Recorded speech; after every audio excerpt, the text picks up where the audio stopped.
As we move towards bringing children back to school, we must ask who was worst affected by the pandemic and why. Decoding Exclusion, an interview series by the Vidhi Centre for Legal Policy, aims to discuss the various facets of the problem of exclusion in education in India. With a range of experts in the field of law, policy, and education, we examine evidence on new sites of exclusion and ways in which we can support children and their households as we bring them back to school. Welcome to Vidhi's Decoding Exclusion, an interview series where we break down the various facets of exclusion from mainstream education in India.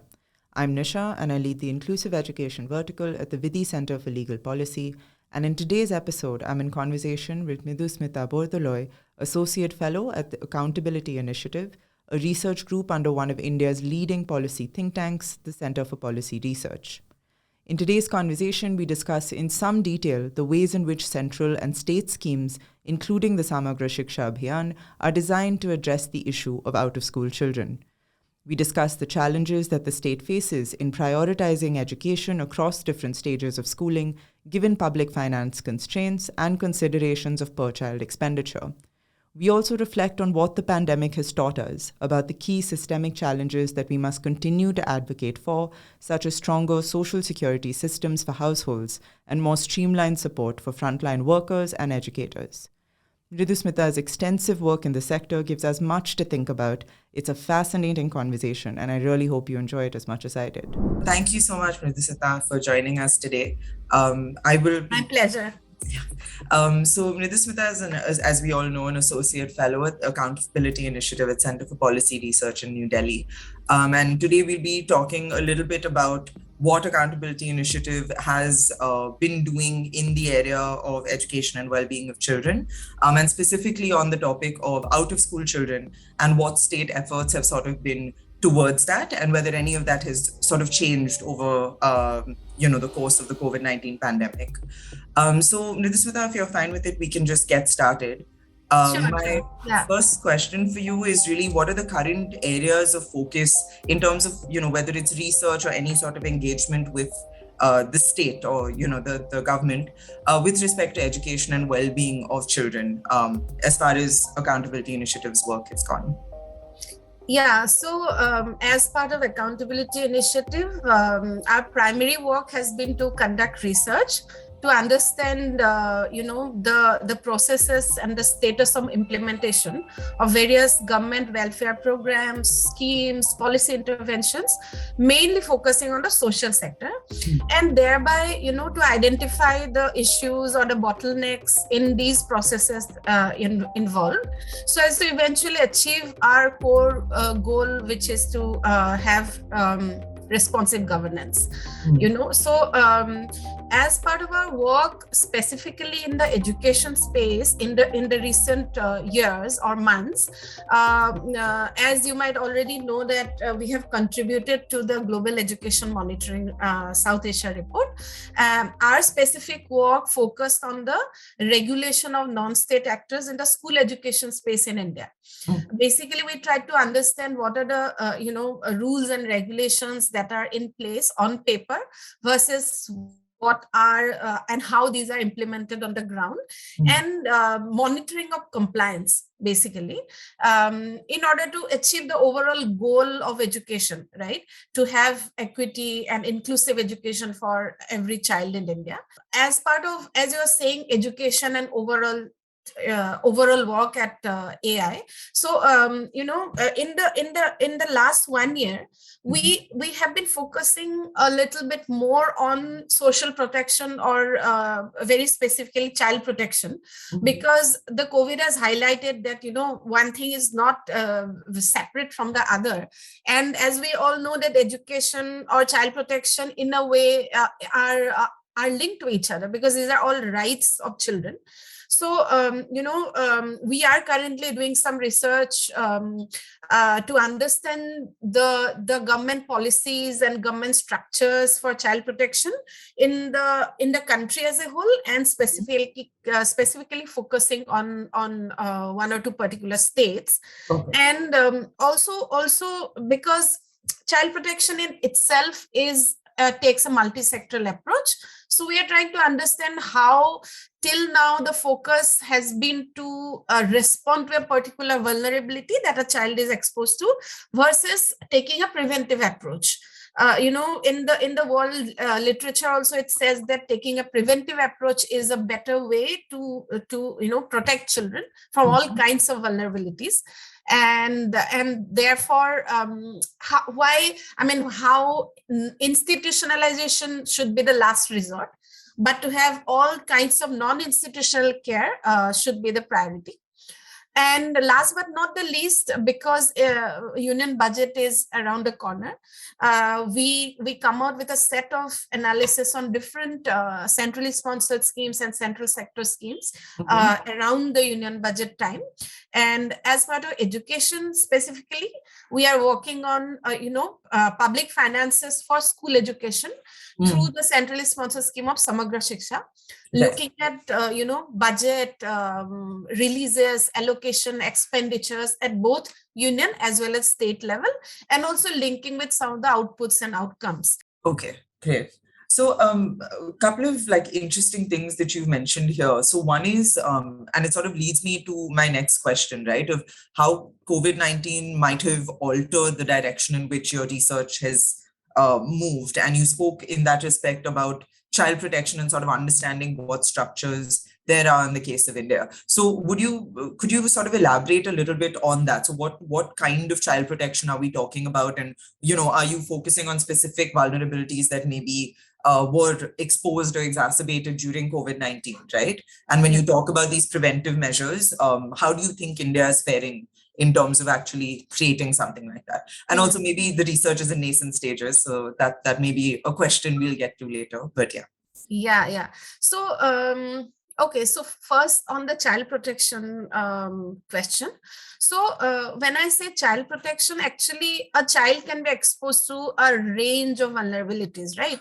It can be physical vulnerabilities, it can be exploitation, it can be not being able to have the right to go to school.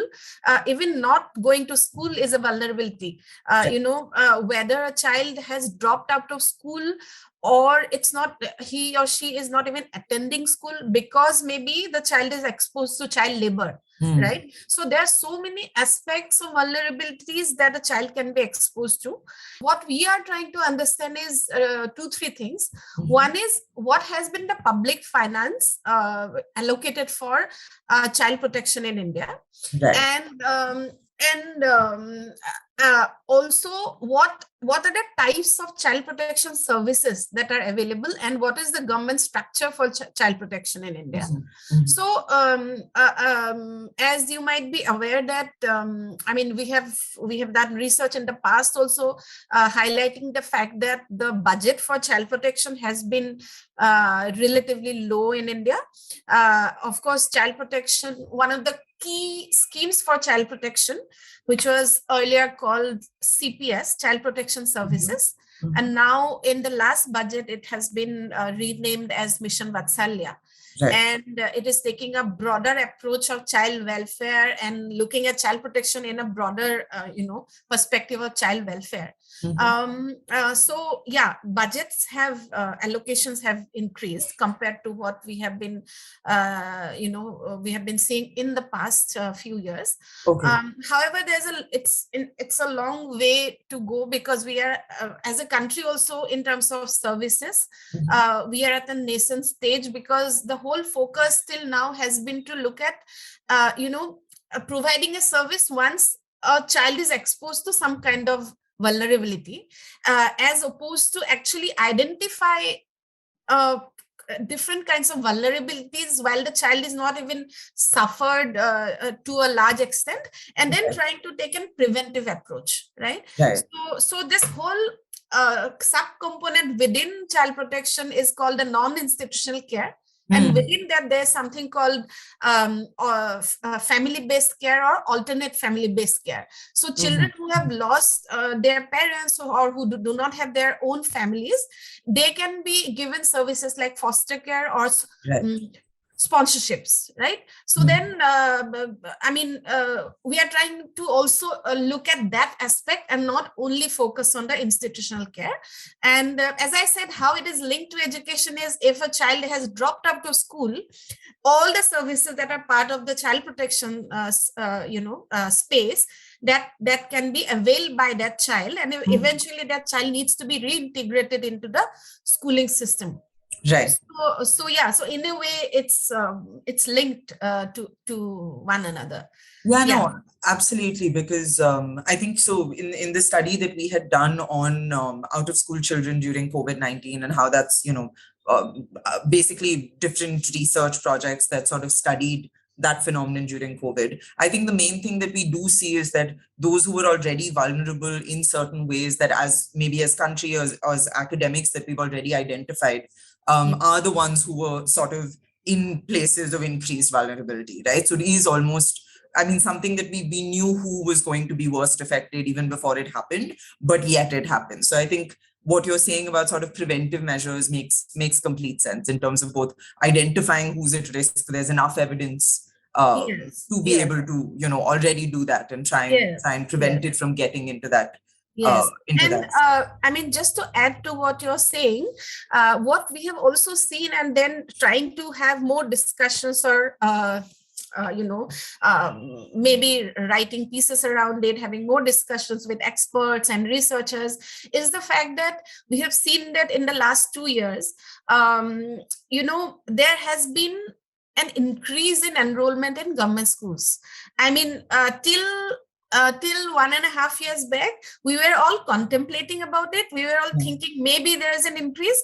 But when the data came out, the UDICE 2021 and now UDICE 21-22, both the data sets which are like census of schools in India. So once the data was out, all the contemplation that we were having actually were validated, and we saw that especially at the elementary level, there has been a continuous increase in enrollment in government schools and the related decline in enrollment in private schools.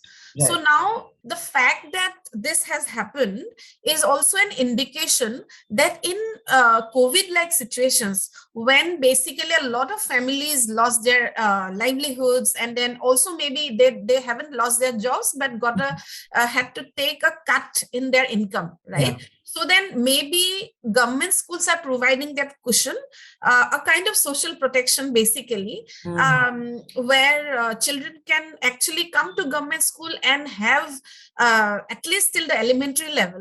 It's free, and also it's not only about education. You're also getting so many other services like midday meal, or many other services basically. So this is also another area which actually reinforces our discussion as a policy research organization to how to even focus again on increasing the quality of government schools. Absolutely. And also efficiency in the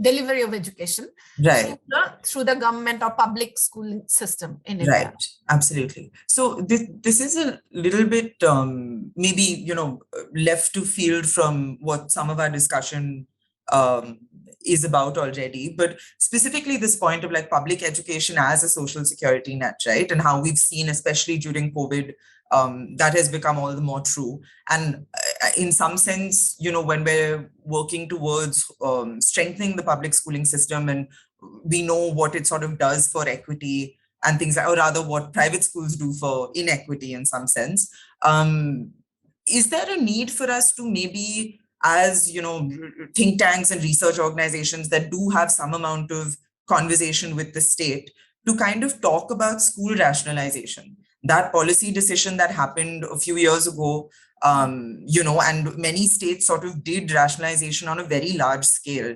Is there a need to sort of go back and see how that might have affected, because it was the school rationalization as a policy decision was a shift away from what the RT had promised, right? In many ways, because we had said we'll have that 1 kilometer radius for primary schools, we'll do 5 kilometer radius for secondary schools. And then, yes, there were certain decisions about quality around single teachers, things like that, that led to the decision to shut down schools on that scale. But is that something that we need to reconsider when we talk about it through this lens? I mean, yes, because I myself have worked on a research study to understand school consolidation in the state of Rajasthan, which happened on a very, very large scale between 2014 and 2018. There were many schools that were merged with, larger schools, etc. Yeah. So there are 2 points to it. One is when schools are consolidated, one aspect of it is that, okay, maybe there was a secondary school. Now you have a school which has classes from 1 till class 10 or 1 till class 12. In that sense, now it's a from primary to higher secondary, you have all the classes in the same school. That is one kind of consolidation. Right. The other is that, okay, you're merging a primary school with an upper primary school maybe. So now you had initially 1 to 5, now you have 1 to 8. That is another kind of consolidation. The school still remains an elementary school, right, but then you have, more number of classes. Now, modern consolidation, because see, I mean, there are rationale behind consolidating schools, right? Absolutely. So some of the key rationale from the government side behind consolidating schools are, maybe a primary school, because of the number of children enrolled, has only 1 or 2 teachers. Now you're part of a larger school where there are many more teachers. So then every class might be now able to have a dedicated teacher. Right. Similarly, maybe initially, because there were only 10 schools or 10 or 15 students in a particular schools, everyone was made to sit in the same room, irrespective of whether you're in class 5 or you're in class 2. And then, everyone is being taught at the same time by the same teacher. Now, if you're part of a bigger school, maybe that is not happening. Right. Also, because you're part of a bigger school, you have access to larger infrastructure, maybe a library, maybe a bigger playground, etc., etc. And also the whole idea of basically making it more efficient in terms of financing, right? Yeah. Instead of managing 2 schools, now you have to finance or manage only 1 school from the government side. Right. However, my main concern is that in the process of consolidating or consolidation, if we are breaking the RT rule of having a primary school within a kilometer radius, having an upper primary school within 3 kilometer radius, if that is what is not happening, then it's a big problem, because the access issue still remains for little children. I don't know. I mean, the data, if you look at Lok Sabha, Rajya Sabha questions that are answered, you have a feeling that, more than 95 to 98% schools are meeting the RT criteria of distance. However, sometimes I fail to understand that if so many primary schools are closed down, of course, they're now part of a secondary school, that's for sure. But if they're closed down, then how the distance criteria is still met? I think that is one area that we should, I think, definitely start deliberating with the government, the state governments, and whether that access is becoming a bigger issue. Once someone is part of a school, that continuum has maybe been easier, because many children used to drop just because the child has to go to a different secondary school once completing an elementary level of schooling. Right. Because, going to a new place, new school might have been difficult. That is maybe to a certain extent resolved. But then this whole thing of access is I think a bigger issue right now. Right. I mean, thank you so much for answering that, because it's one of those, now that NEP is sort of moving towards this early childhood piece, we're going to have to start answering these same questions. Oh my God, that's so totally, that's again, we can keep talking about it. That also has so many, challenges of its own. I mean, also different states have different types of, arrangement of primary. Yeah. But so it's one of those things where, because we've been doing a little bit of work in early childhood and trying to understand, what the NEP is proposing and how we can move in that direction. I think this is one of those questions that comes up, right? You have to start at the question of availability and access. And then you do have to turn to the RTA and see, where have we gone from there? How much was that? Yeah, but in any case, thank you for answering that question, even though it was off topic. But okay, sorry. So coming back to, what we were talking about the Samagra Shiksha Abhiyan, you said you all have been doing a lot of work on sort of budgetary allocations and the way in which SMSA has sort of been implemented maybe across different states. So could you tell us a little bit about what the approach has been as far as reintegration of out of school children? Maybe across the board, but also particularly under the Samagra Shiksha Abhiyan. And this could be also like prior to COVID as well. Sure. So if you look at the Samagra Shiksha Abhiyan annual work plan and budgets, there are different components under which states can propose funds to the union government. So basically, every state at the beginning of a financial year has to propose that, okay, we need funding for these purposes in this year. I mean, of course, some of these components are also with respect to RT entitlements. For example, if an elementary school child has to get 2 pairs of uniforms, free textbooks, etc., these also come under Samagra Shiksha funding. So under Samagra Shiksha, there is a component called quality interventions. And under quality interventions, there are different, different subcomponents. And what you are asking is about reintegration of out-of-school children. That comes under this component called quality interventions. So under this subcomponent of out-of-school children, basically states can propose funds to identify such children and then bring them back to the formal education system at the elementary level. Right? We are not talking about secondary education here, because secondary education still doesn't come under the Right to Education Act. Of course, secondary education does come under Samagra Shiksha. Earlier, till when Sarva Shiksha Abhiyan was there, Sarva Shiksha Abhiyan was only focusing on elementary education. Right. Now, in April 2018, when SSA and RMSA and teacher education, these 3 schemes are merged together, now Samagra Shiksha focuses from pre-primary till the higher secondary level. Right. However, this out-of-school children component is still concentrated on the elementary level age group. So, basically, what happens is states conduct different types of surveys every year to identify out-of-school children. And then there are basically reintegration programs or maybe, remedial teaching kind of courses that are there. So basically children are given some kind of a training, and then depending on the appropriate grade that a child should be enrolled into, then the child is actually enrolled into that grade or that class.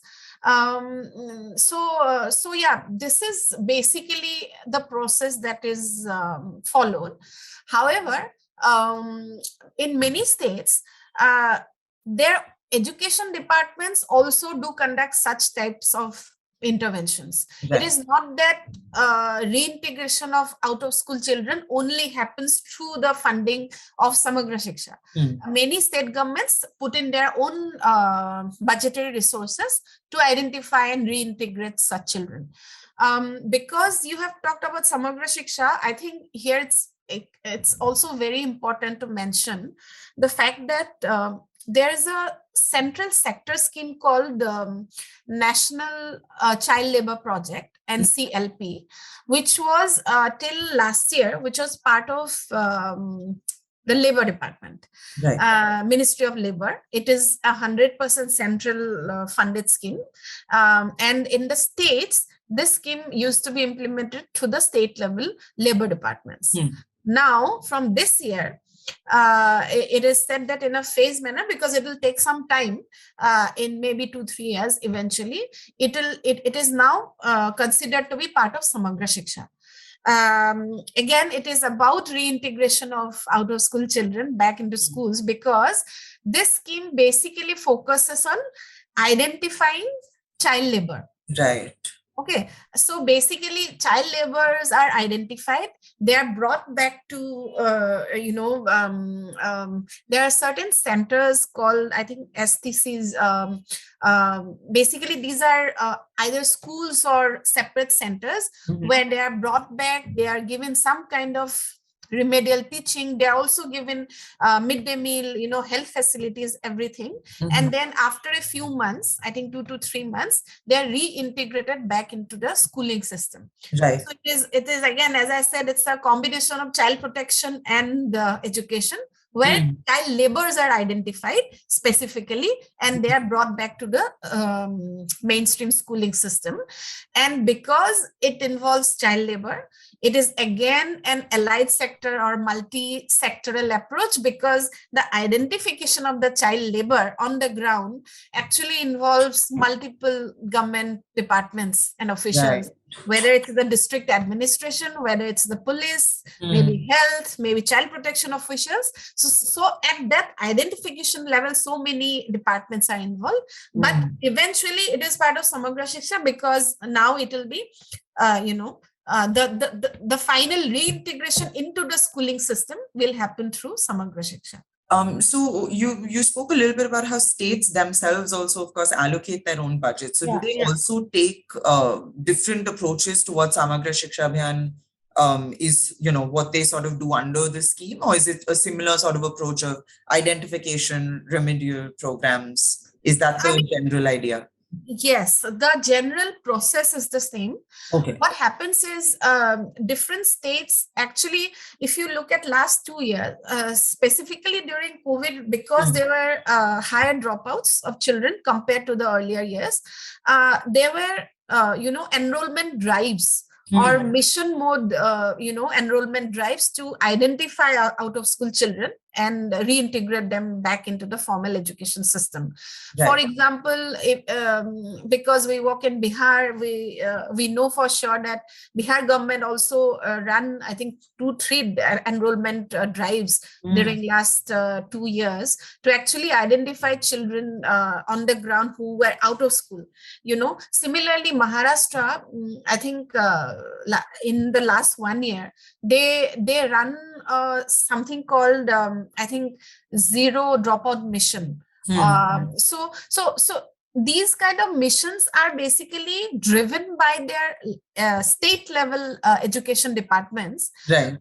But sometimes, the Samagra Shiksha funding is also used for the same purpose. So maybe part of the funding comes from state's own budgetary resources, and part of the funding sometimes comes through Samagra Shiksha, because the ultimate objective is the same.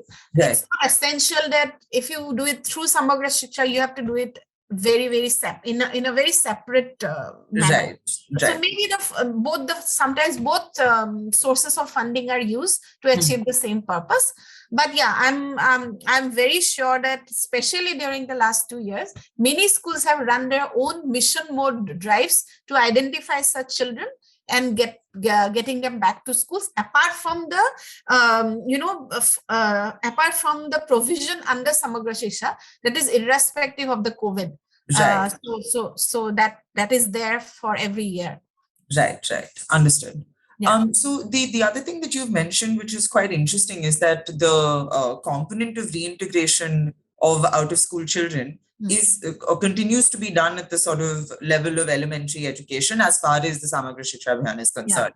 But of course, I presume states would do things or do drives at the secondary level as well. But is there a particular reason we know of that it has not been extended up to secondary? Because of course, we know that in terms of like sheepskin levels of schooling, like you do see a large amount of dropouts between the shift from primary to sort of upper primary and secondary, right? So is there a particular reason that's not an area that we've been able to include within this scheme, or is it, as most things are, sort of constraint problem, resource constraint issue? Partly everything, actually. So one major reason is that, as I said, till now, secondary education is not part of the Right to Education Act in India, right?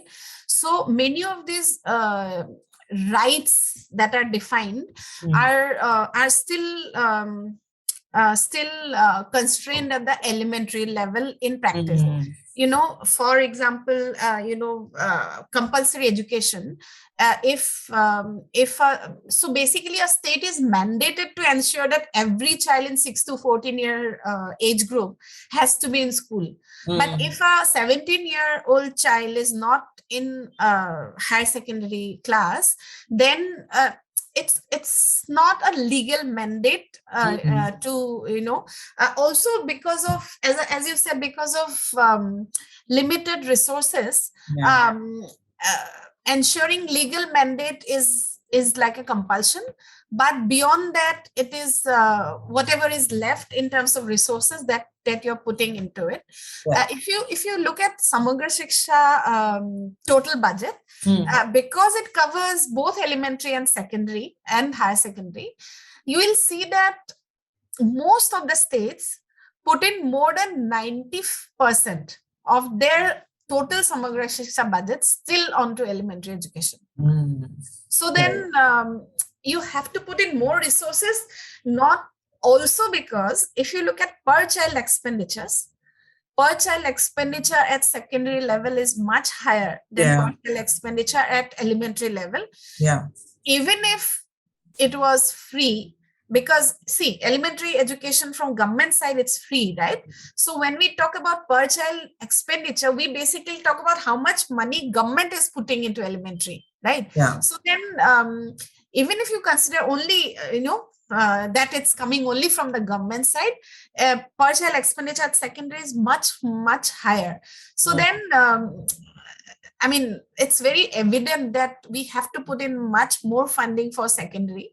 Also considering the fact that at the national education policy talk about universalization of school education, not only elementary education. Of course, RT is only covering elementary, but we are talking about actually school education by 2030, which is just 7 years away.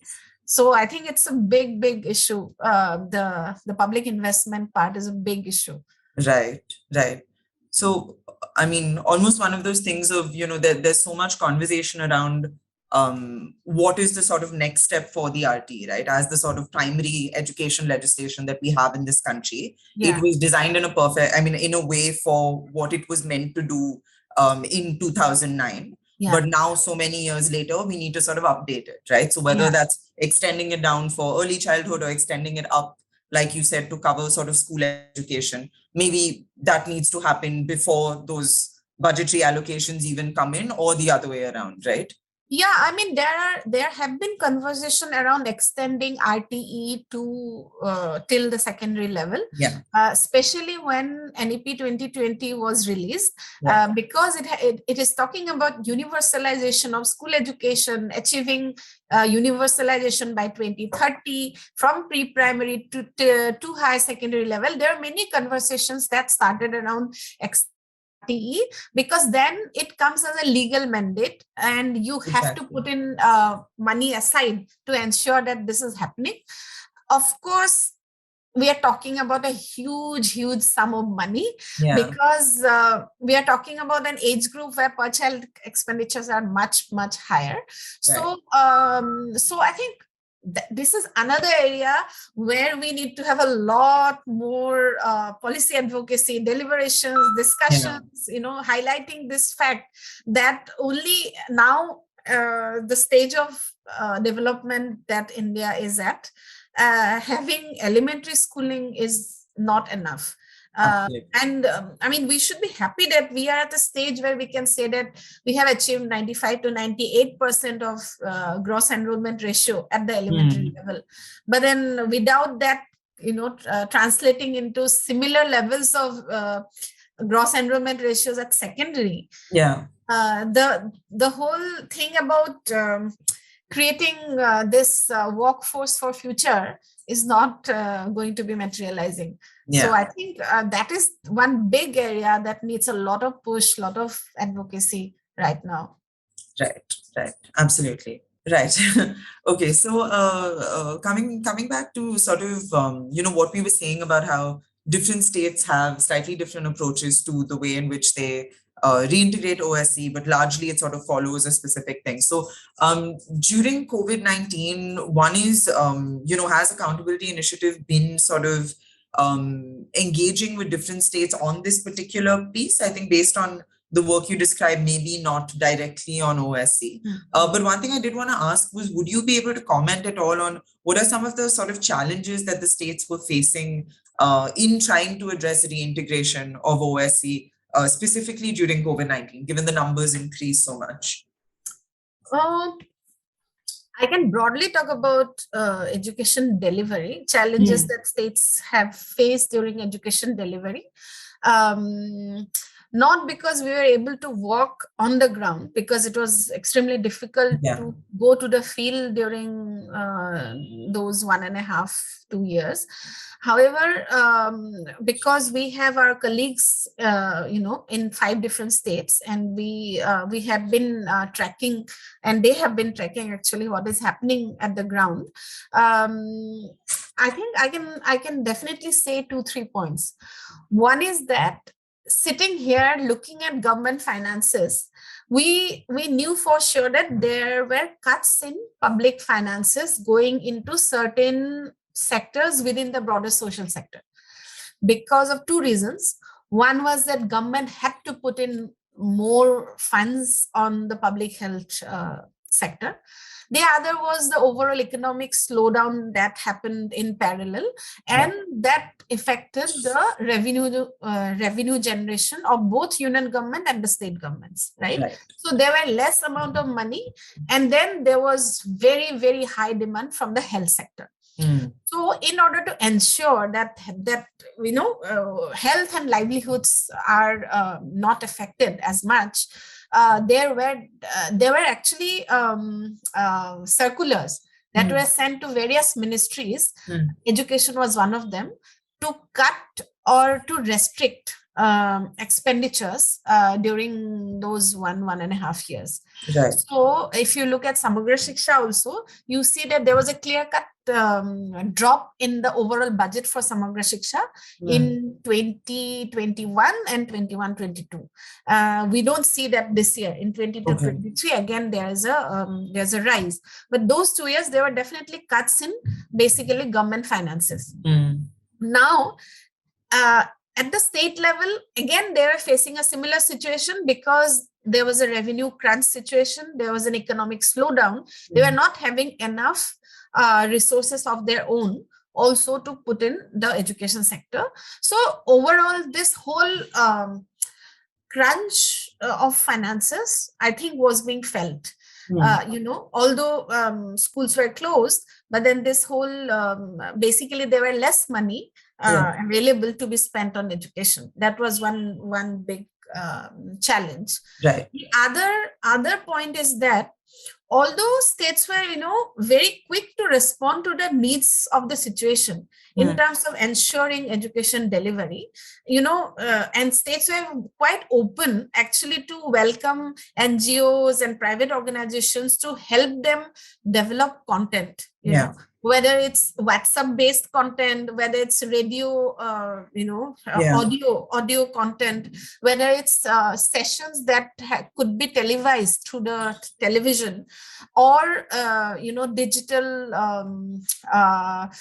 sessions, online and digital sessions. I mean, states were quite quick to adapt to the need of the hour, to ensure that there's enough content that is available with the children to continue their education.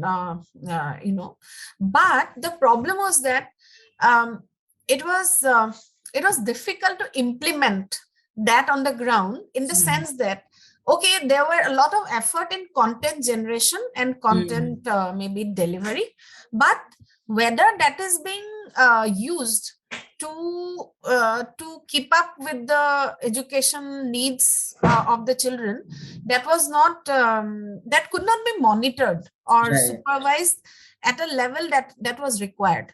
Because if there are WhatsApp contents that were sent to parents' phones, whether children are learning from it, whether who are actually guiding children to even ensure that they are learning.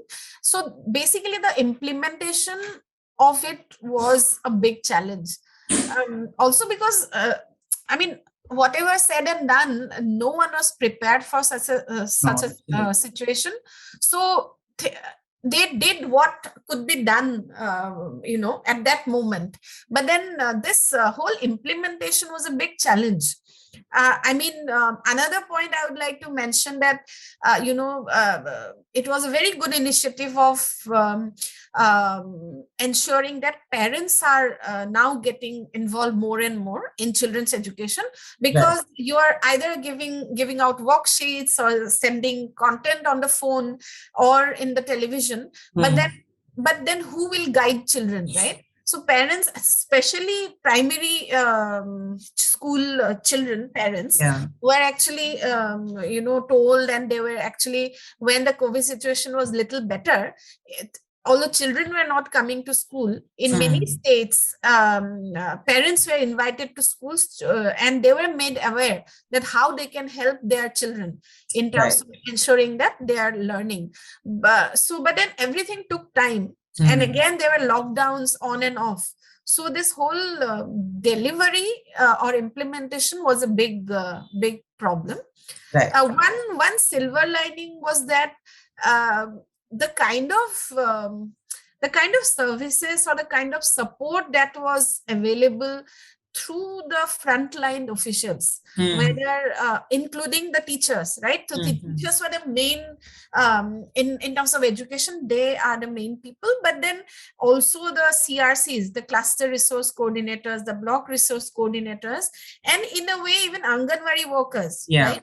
So it was like a big bliss, in the sense that we had such a huge structure from the top till the bottom, and without them, even what we could achieve would have been very, very difficult to achieve. And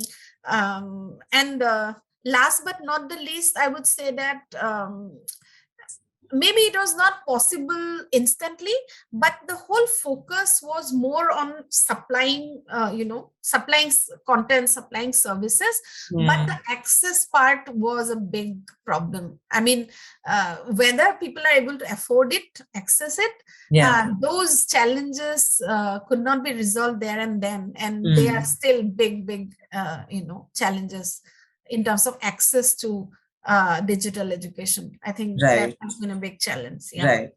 No, absolutely. And I mean, I hope it doesn't come to that, but given that cases are starting to rise again, and it's been in the news again, I think it's almost something that we need to consider, prepare for. And I mean, touching wood under the laptop, but I hope it doesn't come to that, of course. But it is something where we need to sort of, I think, be reflective and say, we did, like you said, so many things right, and we do have an incredible sort of ground, like feet on the ground in terms of the Anganwadi system and teachers and everything that they were able to do. But then also, I do think there's something to say of sort of teachers, because they are where they are, the position that they hold in, communities, and they're sort of the focal point of so many different things that the government can do and deliver in terms of services. That became such a big roadblock as well, because they were doing so many things that didn't allow them to sort of focus on, actually interacting with parents and children after or beyond a certain point, right? So I mean, just one of those things we need to reflect on and consider. Because we have been at the block level offices, cluster level offices, and then whenever there's something to be implemented on the ground, either and that requires a certain level of education, or a certain level of maybe be able to teach something, be able to speak on certain issues, or maybe delivering certain services, teachers are the first set of people that are thought about. And teachers ko laga do kaam pe, and similarly in terms of nutrition, on the ground services, Anganwadi workers. So then, I mean, it is again a big challenge, as you're saying, because then you are overwhelmed with so many responsibilities apart from your core responsibility to teach, that it becomes very difficult for the teacher to manage. Also, I think the teaching itself has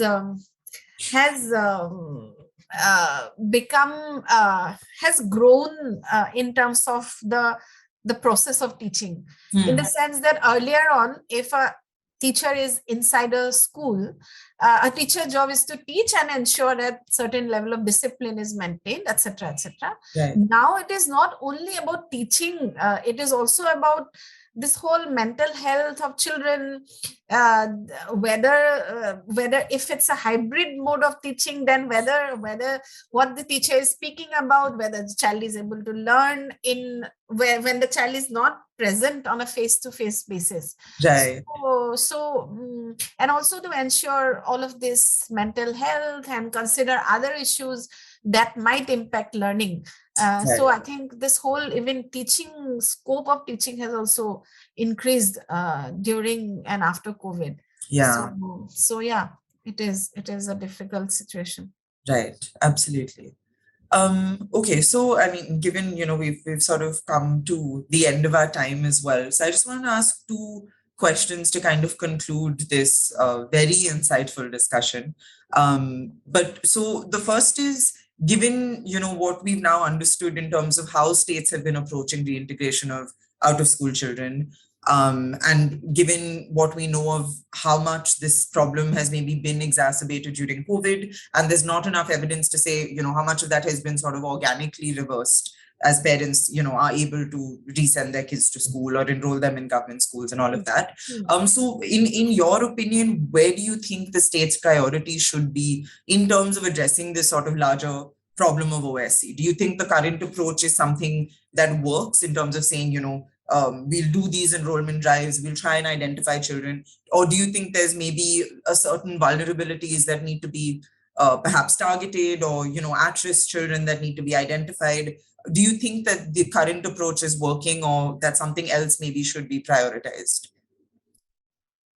I mean, in terms of out-of-school children, the current approach through the education space, I don't think there is that much of a problem with that, because then as an education department, or as one of the officials, or as a Samagra Shiksha project office, you are trying to make sure that through teachers, through the cluster resource coordinators, through the communities, children are identified, and then it's the block or the teacher's responsibility to make sure that they are reintegrated into the schooling system.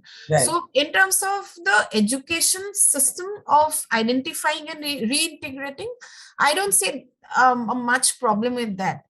What I definitely see is a bigger issue, which actually maybe partly also contributes to children getting back into the child labor or dropping out of school. And again, you have to make that effort of again reintegrating them, is the fact that we do not have enough social protection systems in India, which is a bigger issue, because when families are still facing different types of vulnerabilities, they are basically not having sustainable sources of income.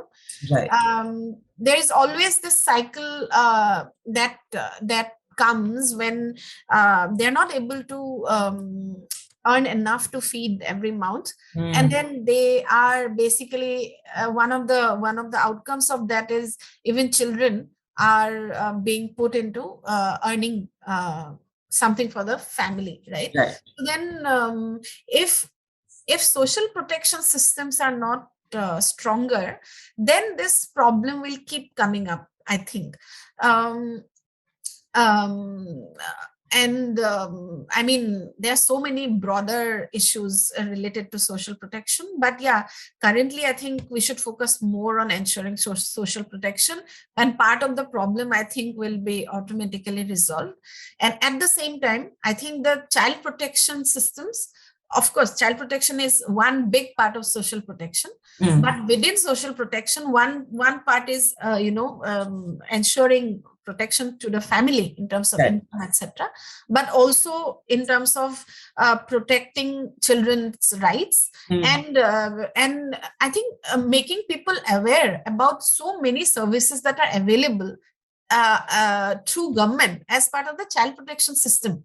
Right. Currently, many families do not even know about the existence of such services. Right. It's not only about institutionalization in terms of sending a child to a children's home or a shelter home. It is so many services available which are called under the non-institutional services under child protection. For example, sponsorship. Yeah. So basically, families that are unable to make sure that children's basic rights are met, whether it's education, nutrition, etc., there are options, provisions available to apply for sponsorship, right? And every year, this eligibility criteria is checked. And then if it is it falls under the eligibility criteria, then that sponsorship can be renewed. So I think some of these services have to be more stronger, and also people need to be more aware about. I mean, there should be enough efforts to create awareness about these services. I think they are all linked, so that will indirectly contribute to reduction in out of school children as well. Right. No, absolutely. I think that's a really important point, and kind of directly leads me to maybe the answer to our next question, which is sort of, during COVID-19, all of us as part of this sort of sector in some capacity or the other, I guess we all tried to do our best in either continuing research or changing direction, or, changing the way in which we approach the same questions we'd always asked. But what do you think that us as researchers, practitioners in this space, where do you think we could have done maybe better than we did, right? And again, touch wood, I hope it doesn't come to that, but if, times of crises, it doesn't have to be COVID, it could be something like, localized climate change and how that sort of affects the education sector. But so in times of crises, what do you think our role really should be when it comes to contributing to children's education and well-being? Yeah, I mean, as a research organization, we have learned enough, I think, during COVID, the kind of extreme situations that might occur.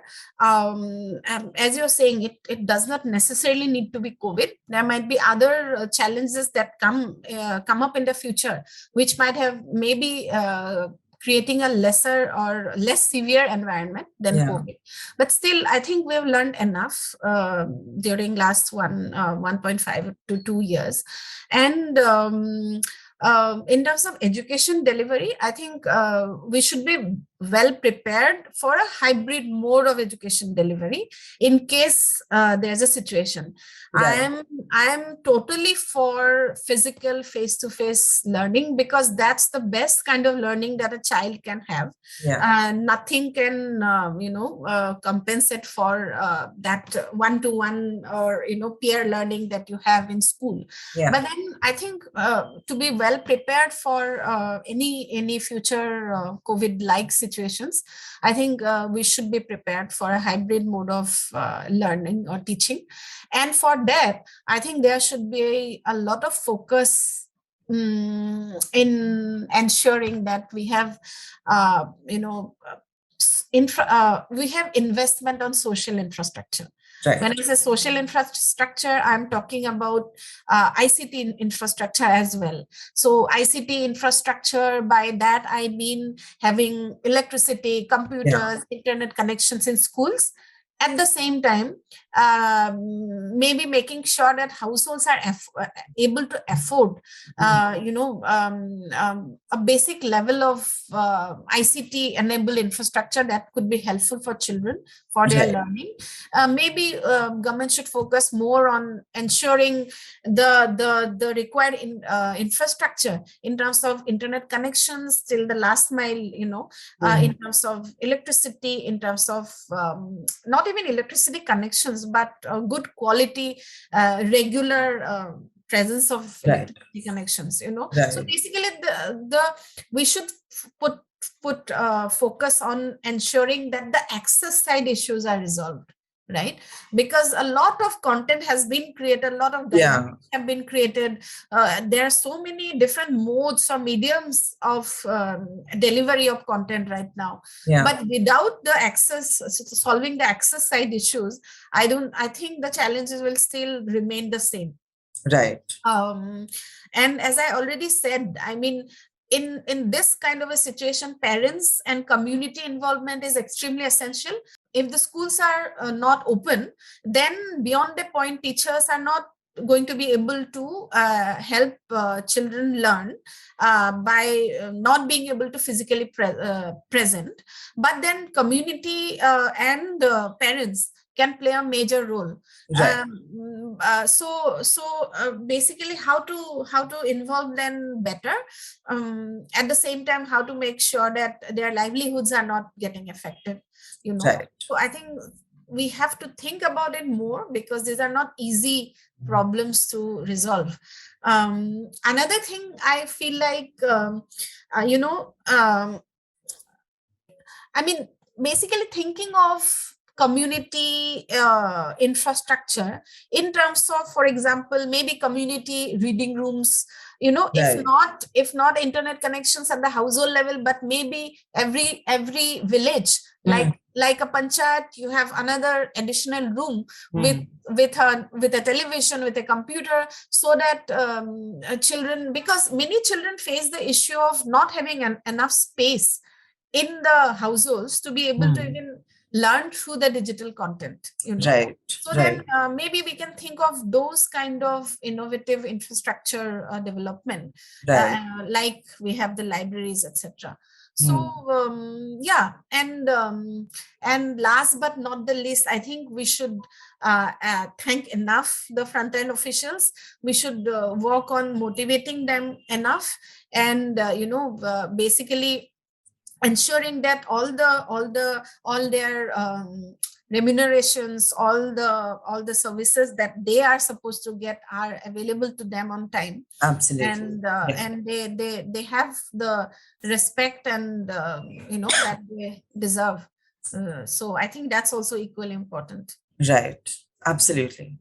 I completely agree with you, and I think this conversation has been incredibly fruitful for me. I feel like I've learned a lot, not just on how the sort of how the government sort of works towards OOSC reintegration and the specific problem of out of school children, but so much about what's been going on, during COVID. And a lot of these challenges are maybe things that we've spoken about before it's been in the discourse, but it does sort of raise the question of what are these areas that we as organizations need to, continue to advocate in and for. And also lots of questions that have come out of this, I think, for, further research as well, right? Just on that piece on school consolidation and rationalization, just on the piece on, sort of how have individual states or even districts sort of addressed making these kinds of resources available for children during COVID, and how we can kind of be more resilient during crises. And I think this last piece that you said on sort of rights-based awareness, right? And ensuring that the most vulnerable, at least what social security systems we do already have in this country. And I mean, I'm sure there are many, many gaps. You will be able to tell us so much more. And I look forward to that next piece of work as well. But there is so much that is already there in way of social security and child protection. So maybe that is another place that we really need to be more involved, where we take this research we do and, give it to the people who will actually be able to avail their benefits out of it, right? Or their entitlements and their rights out of it. But okay, so I think we can end the conversation there. At least there are no more questions from my side. But if anything you'd like to add, any final thoughts or questions for me, anything like that? No. I'm hoping that in future we are able to complement each other in terms of research, because of course there are certain aspects of research, specifically if you talk about child protection. This whole government system of child protection comes under the JJ Act, right? Juvenile Justice Act. And I think Vidhi Legal, as a having lawyers in the team, we can always learn from each other and complement each other, because some of the social sector schemes and programs do involve a lot of legal aspects. No, absolutely. Even the RT Act is a law, and we are not experts in that. So I think we should try and find out opportunities of collaborating for the larger goal of better education delivery and ensuring access to education to every child in the country. Completely agree. And yeah, we can take that off this recorded conversation. But yeah, definitely see many ways in which we could work together. Okay, great. So on that note, I'd like to just thank you again so much for agreeing to be a part of this conversation and for educating all of us about all the work you do and all these different topics. It's been a real pleasure, and I think we can end it there. Thank you so much. This podcast is produced by the Vidhi Centre for Legal Policy under the Kotak-Karma Vidhi Inclusive Education Program. The Kotak-Karma Vidhi Inclusive Education Program is a CSR initiative by Kotak Mahindra Bank Ltd. This podcast is based and born from Vidhi's report, Clearing the Air, a synthesized mapping of out-of-school children during COVID-19 in India. This report is produced under funding received from Voltas Limited as part of their CSR initiative. Video design and editing by Asad Ali, illustration by Hitesh Sonar.